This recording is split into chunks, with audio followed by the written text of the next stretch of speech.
నమస్కారం, నేను మీ జాహ్నవి. మనతో ఉన్నారు లలిత ఉపాసకులు, ప్రముఖ ఆధ్యాత్మికవేత్త, ప్రవచనకర్త నిటెల కిరణ్మయి గారు. నమస్తే అమ్మా. నమస్కారం జాహ్నవి. అమ్మ, క్రితం వీడియోలో మీరు ఒక మాటల్లో చెప్పారు, ఆదివారం విశిష్టత, మనం మిస్ అవుతున్న ఆదివారం అంటూ. ఏంటమ్మా అంత గొప్ప విశిష్టత ఆదివారానికి సంబంధించి? అంటే చాలామందికి, ప్రతి ఒక్కరికి అనేక రకాల కోరికలు ఉంటాయి, సమస్యలు ఉంటాయి. సమస్యలు తొలగిపోవాలన్నా, వాళ్ళకున్న కోరికలు తీరాలన్నా మరి ఆదివారం నిజంగా ఉపయోగపడుతుందంటారా? ఆదివారం సూర్యవారం, రవివారం అని కూడా విశేషంగా చాలా చోట్ల చెప్పుకుంటూ ఉంటారు. ఆరోగ్యవారం, ఆదివారమే ఆరోగ్యవారం. అసలు ఆదివారం మనకి సెలవులు రావడం, ఆదివారం అనేటువంటిది మొత్తం ఒక వారానికి ముందు వెనక ఉండేటువంటి దానిగా విభజించడం. ఆదివారం నాడు మొత్తం ప్రభుత్వాల్లో ఉద్యోగాలు చేసేవాళ్ళు కానీ, సంస్థల్లో, ప్రైవేట్ సంస్థలు కానీ అందరికీ ఆదివారం అంటే ఒక సెలవు దినం. ఇదంతా కూడా మనకి ఆంగ్లేయులు చేసినటువంటి ఒక విషబీజం, అంతే. మన మీద వేసినటువంటి ఒక ఆటం బాంబులు. ఒక ఆటం బాంబు వల్ల హీరోషిమా, నాగసాకి అనేటువంటి 2 నగరాలు దగ్ధమైపోయి ఆ రసాయన పదార్థాల వల్ల కలిగేటువంటి రియాక్షన్స్తో ఇప్పటికీ ఆ వంశాలు, ఆ తరాలు ఇబ్బంది పడుతున్నాయి. ఆ దేశంలో ఉన్నటువంటి వారని ఇప్పటికీ చెప్పుకుంటూ ఉన్నాం. అలా ఏ రకంగా అయితే ప్రపంచ దేశాలన్నింటిలో అగ్రదేశంగా పిలువబడేటువంటి కొన్ని రాజ్యాలు ఇలాంటి అణువిధ్వంసకం చేశాయో, అలాంటి అణువిధ్వంసాన్ని మన భారతదేశం మీద కూడా వేసాయి. అదేంటంటే అణువు బయటికి కనపడదు, ఆ విధ్వంసం బయటికి కనపడలే, కానీ తరతరాలుగా సనాతనమైనటువంటి సాంప్రదాయాలతో కూడుకున్నటువంటి, వేద విజ్ఞానంతో కూడుకున్నటువంటి మన భారతీయ సంపద ఇదే అద్భుతమైనటువంటి ధర్మం.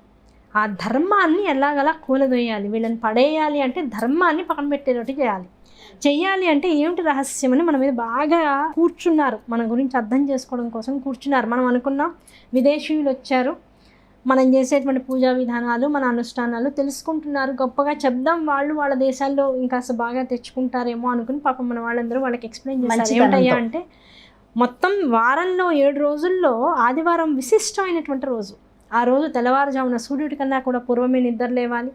లేస్తూనే నడుములోతు దూరంగా ఉన్నటువంటి నదుల్లోనూ, తటాకాల్లోనూ, సముద్రాలు ఉంటే సముద్రాల్లోనూ చక్కగా నడుములోతు దాకా వెళ్ళి ముందు సూర్యుడికి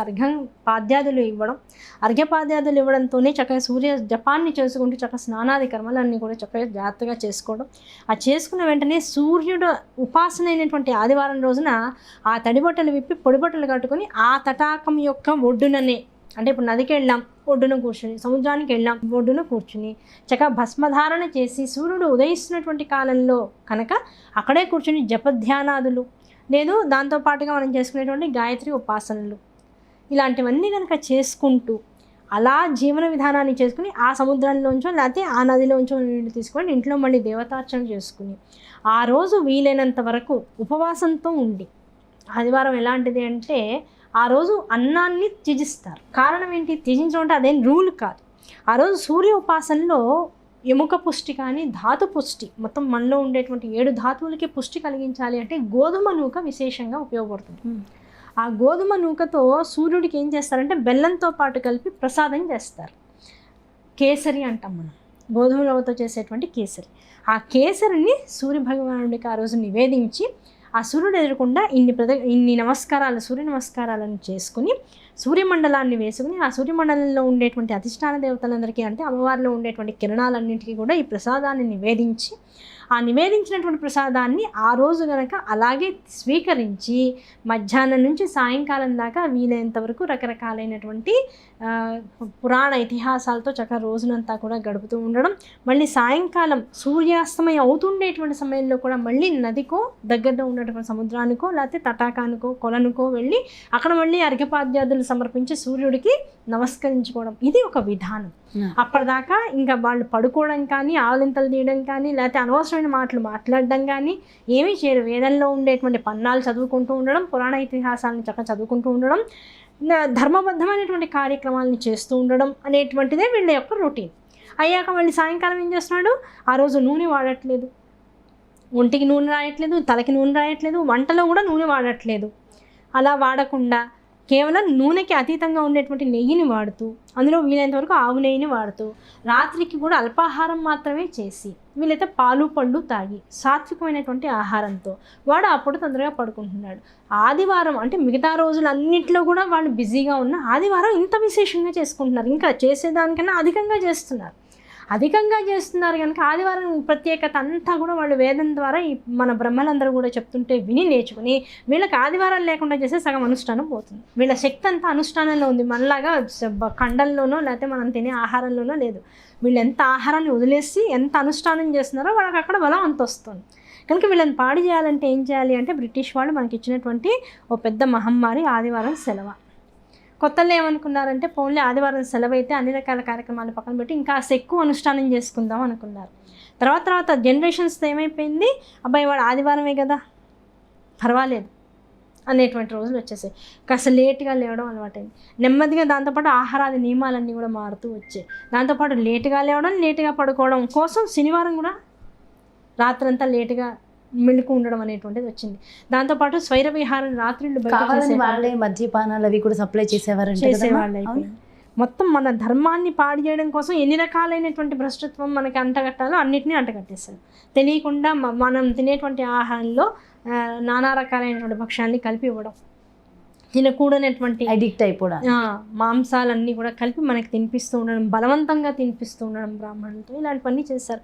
కొంత తేరుకున్నా కొంత బయటికి వచ్చినా ఈ సెలవు అనేటువంటి మహమ్మారి లోపల బ్రెయిన్లో పురుగులాగా తొలిచేసి ఏం చేసేసారు, ఇంకా ఆదివారం వస్తే ఇంకా అన్నిటికీ సెలవు, క్రతువులన్నిటికీ కూడా సెలవే, చివరికి సంధ్యావందనానికి కూడా సెలవే అనే స్థితికి వచ్చేసారు.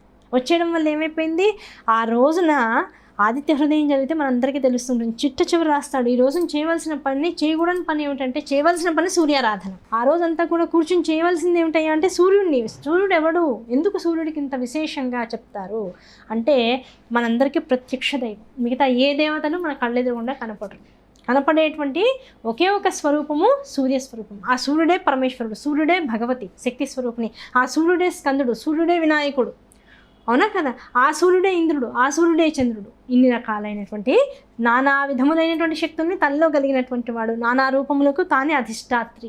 అటువంటి సూర్య భగవానుడు ప్రత్యక్షంగా మనందరికీ దర్శనమిచ్చేటువంటి వాడు కనుక ఆయనకు అంత విశేషం ఒక రోజున ఆయనకు ఆపాదించేశారు.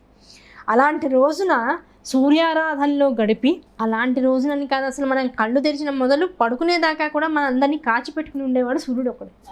మళ్ళీ కళ్ళు మూసుకుని కళ్ళు తెరిచేదాకా కాచిపెట్టుకునేవాడు చంద్రుడే. సూర్యచంద్రులు ఇద్దరికీ కూడా ఎవడైతే రుణపడకుండా ఉంటాడో, వాళ్ళిద్దరినీ ఎవరైతే స్తుతించకుండా ఉంటాడో అటువంటి వాడికి రకరకాల రోగాలు వస్తాయి అని శాస్త్రమే చెబుతుంది.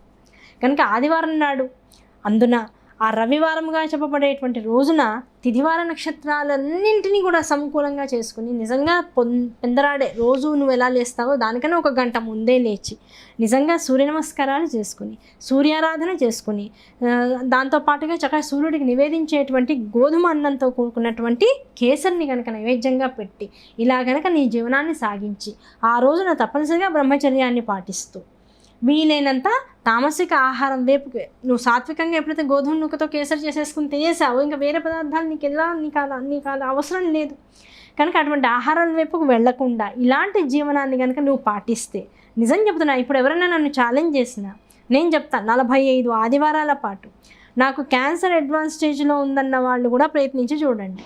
45 ఆదివారాల రోజు కానీ పొద్దున్నే లేచి సూర్యుడు ఉదయిస్తున్నటువంటి సూర్యుడు ఎదురుకుండా దంతధావనం చేసుకుని మర్యాదపూర్వకంగా ఒక చాప వేసుకుని ఆయన ఎదురుకుండా ఒక గ్లాసులో రాగి పాత్రలో కానీ మన కంచు పాత్రలో కానీ నీళ్లు పెట్టి ఒక 11 సూర్య నమస్కారాలు చేసుకుని కాసేపు సూర్యుడు ఎదురుకుండా కళ్ళు మూసుకుని అలా కూర్చుని చివరికి ఆ నీళ్ళు ఏవైతే ఉంటాయో అవి ఒక నామం సూర్యాయ నమః ఆ నామంతో కొన్ని నేల మీద పోసి మిగతావి తాగండి.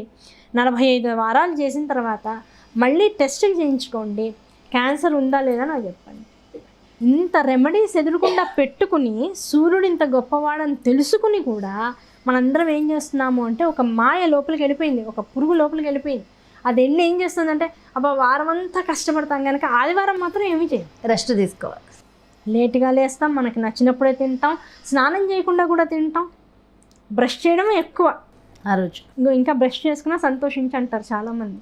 స్నానం చేయకుండా మంచాల మీద కూర్చొని తినడం, ఆ మంచాల మీద కూర్చొని తినడం ఎంత అభభ్రంశమైన విషయము అంటే ఆ మంచం అనేటువంటిది దేనికోసం చేయించుకుంటాం, సుఖం కోసం, అవునా కదా. ఇదివరకు రోజుల్లో చూడండి పిల్లలకి మంచాలు ఉండేవి కాదు, పెద్దలకే మంచాలు, ఇంట్లో పెద్దలకే మంచాలు. అలాగే ఆడపిల్లలకి పెళ్లి చేసి పంపించిన తర్వాత వాళ్ళ ఇంట్లో ఆ కొత్త కోడల కోసం కొడుకు కోసం వాళ్ళు మంచం వాళ్ళు రెడీ పెడతారు. అలాగే మన ఇంటికి కోడలు వస్తుందంటే మనం పెట్టుకుంటాం. అంతవరకు మంచం ఎక్కే అవకాశం ఉంది. మంచం ఏమి ఇస్తుంది నీకు? వంశోత్పత్తిని ఇస్తుంది, సుఖాన్ని ఇస్తుంది, ధర్మబద్ధమైనటువంటి కామానికి అది ప్రాతిపదికగా నిలుస్తుంది. అంటే శుక్రుడు అనుగ్రహం వల్ల మంచం అనేటువంటిది ఇంట్లో ఉంటుంది. అది శుక్రస్వరూపం. శుక్రుడు అనుగ్రహం లేకపోతే సంసారం బాగుండదు. అలాగే మంచం ఎవరి వల్ల వస్తుంది అంటే ఆ శుక్రుడు అనుగ్రహం వల్ల ఇంట్లోకి వస్తుంది. ఆ శుక్ర అనుగ్రహం అంటే సంసారంలో ఆనందం, దాంపత్యంలో సుఖం, భర్త వలన భార్యకి, భార్య వలన భర్తకి కూడా కలగవలసినటువంటి తృప్తి, సంతృప్తి ఇవన్నీ కూడా నీకు కలగాలి. ఎటువంటి ఇబ్బందులు లేకుండా నీ జీవన విధానం గడవాలి భార్యాభర్తల మధ్య అంటే మంచమే దేవుడు. నిజం చెప్తున్నా. అందుకనే ఏ పూటకి ఆ పూట దుప్పటి మార్చుకోండి. ఇదివరకు చూడండి, అందుకని రోజంతా మంచాన్ని ఉంచేవాళ్ళు కాదు, పొద్దున ఏడుపుడు మంచాన్ని లేపేసేవాళ్ళు, లేదు ఎప్పటికప్పుడు ఆ దుప్పట్లు తీసి మార్చేవాళ్ళు. పిల్లలు ఎవరు మంచం మీదకి ఎక్కడానికి వీల్లేదు. ఆ రాత్రిపూట కూడా మళ్ళీ ఏ పూటకి ఆ పూట కొత్త దుప్పటి వేసుకొని చక్కగా నీట్గా పడు అంటే దానికి అది మర్యాద, గౌరవం.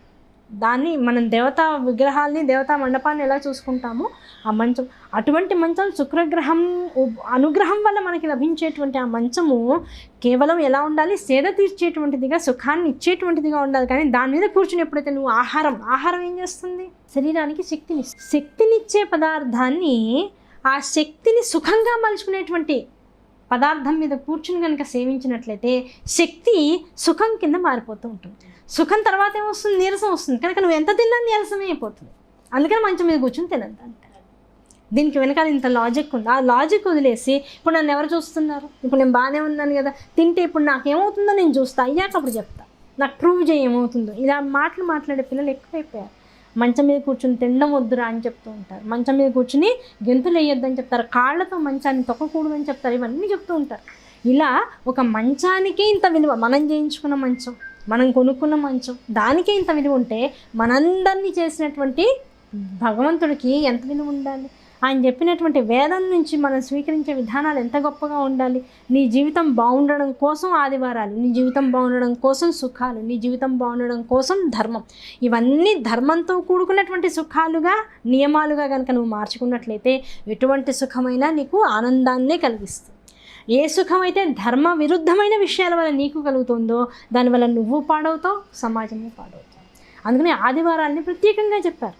మంచం ఎందుకు వచ్చింది అంటే ఆ స్త్రీ తైల మధుమాంసాన్ని, ఆ రోజు మధువు తీసుకోవడానికి అవకాశం లేదు, తైలం పూసుకోవడానికి, వాడడానికి అవకాశం లేదు, తాగకూడనివి కూడా తాగడానికి, వారుని లాంటివి తీసుకోవడానికి అవకాశం లేదు. దాంతోపాటుగా కామానికి దూరంగా ఉండాలి, బ్రహ్మచర్యాన్ని పాటించాలి. ఆ పాటించేటువంటి విధానంలో అన్ని రకాల సుఖాలు మిగతా వారాల్లో నువ్వు అనుభవించవచ్చు కనుక ఇవాళ చెయ్యొద్దు అన్నాడు. అంతే తప్ప ఇవాళ ఫ్రీ కనుక నువ్వేది సుఖాన్ని అనుభవించాలని చూసుకో. ఏది కూడా ఫ్రీగా రాదు జగత్తులో, గుర్తుపెట్టుకోండి. ఫ్రీగా వచ్చేవి ఏమిటి అంటే ఈ సుఖాలని భోగాల వైపుకి ఎప్పుడైతే నువ్వు వెళ్తున్నావో వచ్చేటువంటి అనారోగ్యాలన్నీ ఫ్రీగా, రోగాలన్నీ ఫ్రీగా వస్తాయి భోగాల వైపు వెళ్ళినప్పుడు. కనుక భోగాన్ని వదులుకున్న వాడికే సుఖము, భోగాన్ని వదులుకున్నటువంటి వాడికే ఆ సుఖములన్నీ కలిపి మోక్షము. కనుక మోక్షం ఏదో వస్తుంది దానికోసం తాపత్రయపడడం అని నేను చెప్పను. నీకు అనారోగ్యాలు తొలగించుకోవడం కోసం ఆదివారాలు ఒక విశేషంగా తీసుకో, నీకు ఉన్నటువంటి ఐశ్వర్యాన్ని పెంచుకోవడం కోసం ఆదివారాలు ప్రత్యేకంగా తీసుకో. ఏమంటే ఇప్పటిదాకా సుఖం అన్నారు, మరి ఆదివారాలు చేస్తే ఐశ్వర్యం కూడా వస్తుందా? అన్నింటికన్నా గొప్ప ఐశ్వర్యం ఆరోగ్యమే. ఆరోగ్యం ఎలాగో వస్తుంది. ఆరోగ్యంతో పాటు ఆదివారం నాడు ఒకరోజు సూర్యోపాసన చేసినట్లయితే వారం రోజులు, మిగతా 6 రోజులు ఏదైతే నువ్వు రోడ్ల మీద తిరిగి ఏ సూర్యుడి కింద అయితే నువ్వు నీ జీవన ఉపాధి కోసం నువ్వు మెసులుతున్నావో ఆ మసిలేటువంటి సమయంలో నిన్ను కాచుకుని ఉంటాడు సూర్యుడు కూడా. వీడు నన్ను ఆరాధించేవాడరా, వీడి ఆరోగ్యాన్ని, వీడి ఆయుష్ని పరిరక్షిద్దామని చూస్తాడు. అలాగే నీలో తేజస్సును పెంచుతాయి. ఈ రోజుల్లో అందరూ కూడా అంటూ ఉంటారు, సూర్యుడి కిందకి వెళ్తే ఆడపిల్లలు ట్యాన్ క్రీములు రాసుకుని పోతారు, మగపిల్లలు ఫుల్గా కప్పుకుని వెళ్తారు. దానితో కరోనా వచ్చింది, మొత్తం మనమే మూసేస్తున్నాం. కానీ నిజం చెప్పాలంటే సూర్యుడికి ఎంత ఎక్స్పోజ్ అయితే బాడీ అంత తేజస్సు పెరుగుతుంది లోపల. ఆ ఆలోచనతో బయటికి వెళ్ళండి, ట్యాన్ లేదు, ఏం లేదు, అదంతా మన కాలుష్యం, మనం ఏర్పాటు చేసుకునేటువంటి కాలుష్యం ద్వారా నల్లటి రేసు వల్ల మనం ఏదో బాగా ఇదైపోతూ ఉంటాం. రేసు కాలుష్యం వల్ల నల్లటి పూత ఏదో వచ్చేస్తుంది పైన భయపడిపోతుంది. ఏమీ లేదు, సూర్యుడు ఎదుర్కొన్నా నిజంగా ఉండాల్సిన సమయంలో ఉండండి, ఎంతో అద్భుతమైనటువంటి అందం మన సొంతం అవుతుంది. ఆదివారం వల్ల ఎన్ని జరుగుతాయంటే ఎన్ని జరుగుతాయి. అబ్బాబ్బా నిజంగా ఎంత ఎంత ఎంత చక్కటి బొట్టిలో వచ్చాయని చాలా మంది స్కిన్ స్పెషలిస్ట్ దగ్గరికి వెళ్తారు. 11 ఆదివారాలు సూర్యోదయం అవుతున్న వేళ సూర్యుడు ఎదుర్కొండా నుంచుని ఎదుర్కొండా గ్లాసులో కొంత పసుపు వేసుకుని నీళ్లు వేసుకుని పెట్టుకోండి. ఆ సూర్యుడి గురించినటువంటి ఏదైనా ఒక స్తోత్రాన్ని కాసేపు చదువుకుని ఆ నీళ్ళని తాగండి. మొటిమలు ఉండవు, ఏమీ ఉండవు. చిన్న చిన్న రెమెడీస్ దగ్గర నుంచి పెద్ద పెద్ద రెమెడీస్, అనారోగ్య సమస్యలు, ఐశ్వర్యానికి సంబంధించి ప్రతిదీ, ఈవెన్ హెల్త్కి సంబంధించి, బ్యూటీకి సంబంధించి కూడా కావాలి, ఐశ్వర్యాభివృద్ధి కావాలి.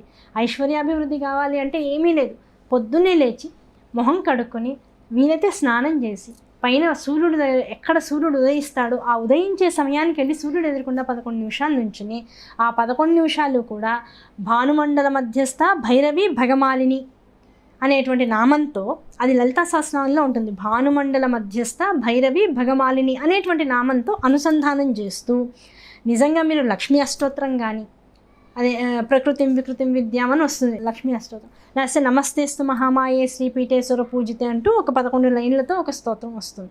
ఈ 2 స్తోత్రాల్లో ఏదైనా ఒక స్తోత్రాన్ని ఒక్కొక్క పదానికి ముందు వెనుక భానుమండల మధ్యస్థ భైరవి భగమాలిని నమస్తేస్తు మహామాయే శ్రీపీఠేశ్వర పూజితే మళ్ళీ భానుమండల మధ్యస్థ భైరవి భగమాలిని అని తర్వాత లైన్ అట్లా కనుక అనుసంధానం చేసి చదువుకోగలిగినట్లయితే 11 వారాలు ప్రయత్నించి చూడండి, మీకున్న ఆర్థిక సమస్యలు పోతాయి, అప్పులు ఉంటే అప్పులు తొలగిపోతాయి, అమ్మవారి దయ వల్ల అవి తీర్చుకునేటువంటి శక్తి మనకి పెరుగుతూ ఉంటుంది.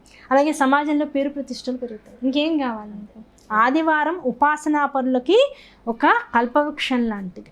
అద్భుతం అద్భుతం, చాలా చక్కగా చాలా చాలా చాలా చక్కగా ఎక్స్ప్లెయిన్ చేశారమ్మా. Thank you so much. నమస్కారం.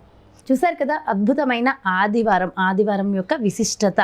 మరి నిజంగా అమ్మ చెప్పినట్టు అతి త్వరలోనే ప్రతి ఒక్కళ్ళు మారి మన ఆదివారాన్ని మనం తెచ్చుకుని అందరూ బలంగా అందంగా ఆనందంగా జీవించాలని మనస్ఫూర్తిగా కోరుకుందాం. మరో చక్కటి వీడియోతో మళ్ళీ మీ ముందుకు వచ్చేస్తాను. నమస్కారం.